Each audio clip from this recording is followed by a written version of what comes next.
तो दोस्तों कैसे हैं आप। तो दोस्तों आज हम एक ऐसी सच्ची घटना के बारे में बात करने वाले हैं जिसने 1970s के फिल्मी जगत की दुनिया को हिला के रख दिया था। ये उस वक्त का अमेरिका का सबसे बड़ा हाई प्रोफाइल केस बन गया था। एक सबसे बड़ा सनसनी मर्डर केस। एक मशहूर हॉलीवुड अभिनेत्री के घर में घुसकर उसकी काफ़ी भयानक तरीके से हत्या की गई। तो आज हम इसी केस को थोड़ा विस्तार से जानेंगे क्योंकि इसकी कहानी किसी फिल्म की कहानी से कम नहीं। लेकिन आगे बढ़ने से पहले मेरे आप सबसे एक छोटी सी रिक्वेस्ट है कि अगर आप इस वीडियो को देख रहे हैं तो लगे हाथ तो मेरे चैनल को भी सब्सक्राइब कर दीजिए ताकि मुझे और मोटिवेशन मिले और मैं आपके लिए और वीडियोस बना सकूं, क्योंकि आपका सपोर्ट मेरे इस चैनल को आगे कंटिन्यू रखने के लिए बहुत ज़्यादा मायने रखता है। तो चलिए ज़्यादा देर ना करते हुए वीडियो को शुरू करते हैं। 24 जनवरी 1943 में शारोन टेट का जन्म हुआ। 1960 में 17 साल की उम्र से उन्होंने मॉडलिंग से अपनी करियर की शुरुआत की और उसके बाद कई सारी मूवीज़ में छोटे मोटे रोल और टेलीविज़न अपीयरेंस करके प्लेबॉय मैगजीन में आके लोगों के बीच छोटी सी सही पर एक पहचान बनाई। लेकिन उन्हें बड़ा ब्रेक थ्रू तो 1967 में I the valley of doll में मिला, जिस वजह से उन्हें हॉलीवुड के सबसे रिस्पेक्टेड अवार्ड्स में से एक द गोल्डन ग्लोब अवार्ड में नॉमिनेशन भी मिला था। और तब जाकर लोग उन्हें जानने लगे और उसके बाद 1968 में उन्होंने मशहूर फ्रेंच डायरेक्टर रोमन पोलिस्की के साथ शादी कर ली। अगर आप रोमन पोलिस्की को नहीं जानते तो मैं आपको बता दूं कि 2002 में आई द पियानिस्ट मूवी के लिए उन्हें बेस्ट डायरेक्टर का ऑस्कर अवार्ड मिला था। अब तक शारोन टेट की ज़िंदगी काफ़ी खुशहाल चल रही थी, जहां वो अपने लाइफ में पूरी तरीके से सेटल थी और जल्दी वो एक बच्चे को जन्म देने वाली थी। लेकिन आगे चलकर उनकी ज़िंदगी में कुछ ऐसी भयानक घटना होने वाली थी जिसके बारे में किसी ने भी नहीं सोचा था। और इस घटना को अंजाम देने वाला था एक संघी cult leader Charles Manson. Charles Manson का जन्म नवंबर 12, 1934 में हुआ था। उसका बचपन काफ़ी ज़्यादा खराब गया था और 12 साल की उम्र से ही उसे क्राइम और ड्रग्स की लत लग गई थी। उसके बाद उसकी ज़िंदगी के लगभग 20 साल सड़कों और जेल में ही गए थे। चार्ल्स मैनसन ने आगे चलकर अपना एक कल्ट बनाया जिसमें उसके 100 से भी ज़्यादा फॉलोअर्स थे जो उसकी सारी बात मानते थे और वो जो करने को कहे वो करते थे। फिर वो भले ही किसी की जान लेना या फिर किडनैपिंग या फिर किसी को टॉर्चर करना और ऐसे अलग अलग तरीके के क्राइम्स ही क्यों ना हो, और एक तरीके से अपने फॉलोअर्स का ब्रेन वॉश ही करता था और उसके फॉलोअर्स उसे अपना भगवान मानते थे। और उनकी मदद से ये संख्य आदमी अपने कई सारे भयानक क्राइम्स को अंजाम देता था। चार्ल्स मैनसन अपना career as a musician Hollywood में स्टार्ट करना चाहता था, लेकिन उसका यह सपना पूरा नहीं हो पाया, जिसका जिम्मेदार वो म्यूजिक प्रोड्यूसर टेरी मिल्चर को मानने लगा। टेरी मिल्चर मशहूर हॉलीवुड अभिनेत्री डोरिस डे का बेटा था और चार्ल्स मैनसन का काफ़ी अच्छा खासा दोस्त भी था। लेकिन टेरी को जल्द ही चार्ल्स मैनसन की असलियत पता चली और समय चलते उसने उससे अपने सारे रिलेशंस तोड़ दिए। अब इस सब के बाद चार्ल्स मैनसन के दिल में टेरी मिल्चर के लिए नफरत हद से ज़्यादा बढ़ गई थी और उनके रिलेशंस काफ़ी ज़्यादा खराब हो गए थे। Tate and La Bianca murders 9 अगस्त एंड 10 अगस्त 1969।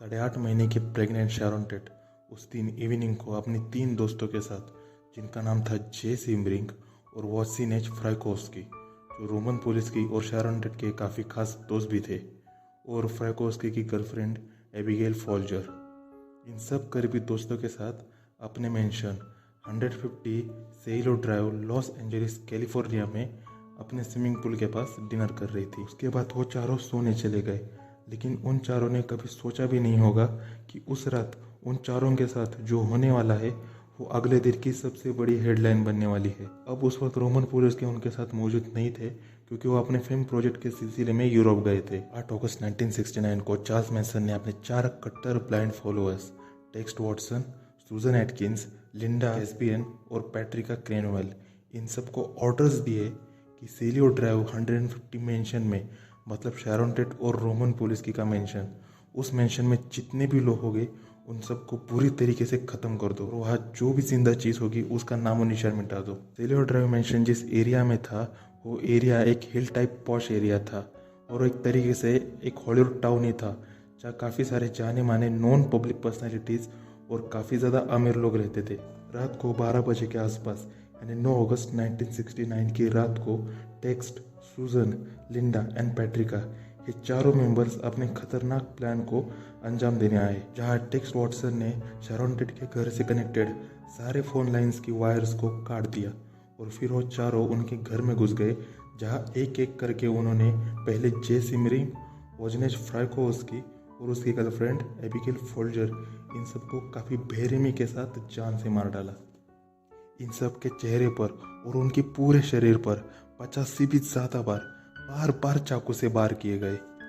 बल्कि उनके मरने के बाद भी वो नहीं रुके ताकि काफ़ी ज़्यादा खून खराबा हो। आखिर में सिर्फ शैरॉन टेट ही बची थी, जो अपने पेट में पल रहे बच्चे के लिए अपनी जान की भीख मांग रही थी। लेकिन इन जानवरों ने उस पर भी रहम नहीं दिखाई। इन 4 मेंबर्स में से एक मेंबर सुजैन एटकिंस, वो काफ़ी ज़्यादा संग की लड़की थी। उसने उससे कहा, look bitch, I don't have any mercy for you, you have to die. जिसका मतलब था तेरे लिए मेरे दिल में कोई रहम नहीं है और तुझे मरना होगा। और उसके बाद उसने शैरॉन टेट के पेट पर कई बार चाकू से वार किया जब तक उसकी आखिरी चीख थम नहीं जाती। इवन उन सब के मरने के बाद भी इन हैवानों का मन नहीं भरा। इन्होंने शैरॉन टेट के खून से ही शैरॉन टेट के घर के दरवाजे पर पीक लिख दिया, जैसा कि चार्ल्स मैनसन ने उनसे कहा था। अगले दिन सारे लॉस एंजलिस और पूरे अमेरिका में इस महाभयंकर हत्याकांड की खबर आग की तरह फैल गई और पूरे हॉलीवुड टाउन और शहर में आम लोगों के बीच डर का माहौल फैल गया। और क्यों ना हो, अब तक तो सिर्फ नॉर्मल लोगों की जान जा रही थी, लेकिन अब एक हॉलीवुड सेलिब्रिटी और नॉन पर्सनैलिटी की हत्या हो गई, वो भी उसके घर में घुसकर। इवन जांच करने वाली पुलिस तक के रोंगटे खड़े हो गए थे, क्योंकि घर में चारों तरफ खून ही खून था। चारों की चारों लाशें खून से लथपथ थी। मामला काफ़ी ज़्यादा गर्म था और उसी के अगले रात ला बियांका कपल, लेनो एंड रोजबेरी ला बियांका, जो सुपरमार्केट एग्जीक्यूटिव और को ओनर थे लॉस एंजलिस के बहुत बड़े जाने माने ड्रेस शॉप के, उनकी भी काफ़ी बेरहमी से हत्या हो गई और जिसके पीछे भी चार्ल्स मैनसन और उसके फॉलोअर्स का ही हाथ। और अब 2 दिन में 2 बड़े हाई प्रोफाइल मर्डर केस हो चुके थे, जिसने लॉस एंजलिस को पूरी तरीके से हिला के रख दिया। अब इन दोनों मर्डर केस में एक बात कॉमन थी कि ये दोनों मर्डर काफ़ी ज़्यादा नोन और रिस्पेक्टेड पर्सनैलिटीज़ के हुए थे, और जिस वजह से लॉस एंजलिस पुलिस डिपार्टमेंट पर और भी ज़्यादा प्रेशर बढ़ गया।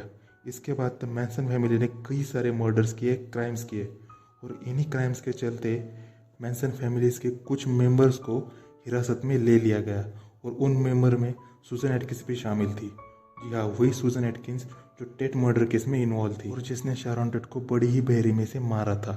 पुलिस के द्वारा इन सारे मेंबर्स की कड़ी इंटरोगेशन हुई और जिनमें इन सारे मेंबर्स ने अपने क्राइम्स को कन्फेस कर लिया। लेकिन शैरॉन टेट का मर्डर केस अभी भी ओपन था और जो इन्वेस्टिगेटर्स शैरॉन टेट के मर्डर केस पर इन्वेस्टिगेट कर रहे थे, उनके शक की सुई मैनसन फैमिली पर पहले से ही थी और अब तो सुजैन एटकिंस भी उनके हिरासत में थी। उन्होंने सुजैन एटकिंस की और ज़्यादा कड़ी तरीके से पूछताछ की, जहां फाइनली सुजैन एटकिंस ने कन्फेस कर दिया कि हाँ, वो शैरॉन टेट के मर्डर केस में इन्वॉल्व थी और उसके सहित उसके और 3 साथी भी उस केस में इन्वॉल्व थे और ये सब उन्होंने चार्ल्स मैनसन के ऑर्डर्स पर किया था। और फिर तब जाकर टेक्स वॉटसन, लिंडा कैस्बियन और पैट्रिका क्रेनिवाल को भी पुलिस ने पकड़ लिया और फिर इन सब का मेन संघ की लीडर चार्ल्स मैनसन, उसे भी पुलिस ने हिरासत में ले लिया।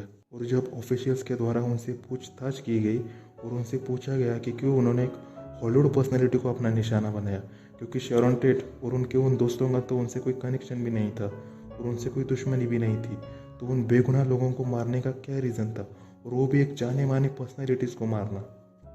उन्होंने इतनी बड़ी रिस्क ली ही क्यों? तो इन 4 मेंबर्स में से एक मेंबर, जो संघ की लड़की सुजैन एटकिंस, उसने कहा कि नॉर्मल लोगों को मारने में वो पहचान नहीं मिलती जो पहचान अमीर और फेमस लोगों को मारने से मिलती है। दुनिया को दहशत में डालने के लिए और अपने खुद की एक पहचान बनाने के लिए उन्होंने ये मर्डर्स किए। चार्ल्स मैनसन और उसके उन मेंबर्स की कई बार कोर्ट ट्रायल्स हुई और कई बार उनकी काफ़ी कड़ी तरीके से पूछताछ हुई, जिसमें एक फैक्ट सामने आया जो काफ़ी ज़्यादा चौंकाने वाला था। वो जो घर था 150 सेलियो ड्राइव, जहाँ शैरॉन टेट और रोमन पुलिस की रहते थे और जहाँ वो महाभयंकर हत्याकांड हुआ था, उस घर में पहले टेरी मल्चर रहता था। जी हाँ, वही टेरी मल्चर जिससे चार्ल्स मैनसन काफ़ी ज़्यादा नफरत करता था। और आगे इन्वेस्टिगेशन के दौरान ऑफिशियल्स के द्वारा 2 स्टेटमेंट्स आए। पहला स्टेटमेंट था चार्ल्स मैनसन के द्वारा कि वो नहीं जानता था कि वह अब टेरी मल्चर नहीं बल्कि रोमन पुलिस की और उनकी वाइफ शैरॉन टेट रहती है, बल्कि उसने ये सोचा कि शायद वहाँ टेरी मल्चर रहता होगा, तो इसीलिए उसने अपने फॉलोअर्स से कहा कि वहाँ जितने भी लोग हैं उन सबको मार डालो, ये समझ के कि शायद वहाँ टेरी मल्चर रहता होगा। और दूसरा जो कि काफ़ी शॉकिंग था, और ये स्टेटमेंट उसके मेंबर्स की तरफ से आया था कि चार्ल्स मैनसन जानता था कि वहाँ अब टेरी मल्चर नहीं रहता, बल्कि टेरी मल्चर ने कई महीनों पहले ही वो घर छोड़ दिया था। और इसके बावजूद भी उसने अपने फॉलोअर्स को वहाँ रहने वाले सबको मारने के ऑर्डर्स दिए, क्योंकि वो घर एक तरीके से टेरी मल्चर को सिंबलाइज कर रहा था। और क्योंकि अब टेरी मल्चर शहर छोड़ के चला गया था, तो चार्ल्स मैनसन वैसे भी उसका कुछ बिगाड़ नहीं सकता था। तो अपना गुस्सा निकालने के लिए उसने उस घर को टारगेट किया। चार्ल्स मैनसन के सहित इस मर्डर केस में इन्वॉल्व इन सारे मेंबर्स को लाइफ इम्प्रिजनमेंट की सज़ा सुनाई गई। और 3 साल पहले ही 19 नवंबर 2017 में चार्ल्स मैनसन की नेचुरल कॉज से जेल में मौत हो गई। चार्ल्स मैनसन 43 साल का था जब उसकी मौत हो गई। ये घटना इतनी ज़्यादा प्रचलित हुई थी कि इस घटना पर कई सारे बुक्स और फिल्म्स भी बनी, जिसमें अगर मैं बहुत बड़े फिल्म की बात करूँ तो वो थी once upon a time in Hollywood, जो 2019 में आई थी और जो काफ़ी ज़्यादा चर्चा में भी थी। तो दोस्तों, आशा करता हूँ कि आपको आज की वीडियो पसंद आई हो। अगर पसंद आई हो तो प्लीज़ वीडियो को लाइक कीजिए, और अगर आप चाहते हैं कि मैं ऐसे ही पॉपुलर मर्डर केसेस पर एक डेडिकेटेड वीडियोस बनाऊं तो मुझे कमेंट सेक्शन में ज़रूर बताइए। और हाँ, अगर आपके कुछ सजेशंस हो मेरे लिए मेरे वीडियोस से रिलेटेड, तो वो भी मुझे कमेंट सेक्शन में ज़रूर बताइए, ताकि मैं अपनी वीडियोस को और ज़्यादा इंप्रूव कर सकूँ। तो चलिए, मिलता हूँ आपसे अगली वीडियो में, तब तक के लिए अपना ख्याल रखें।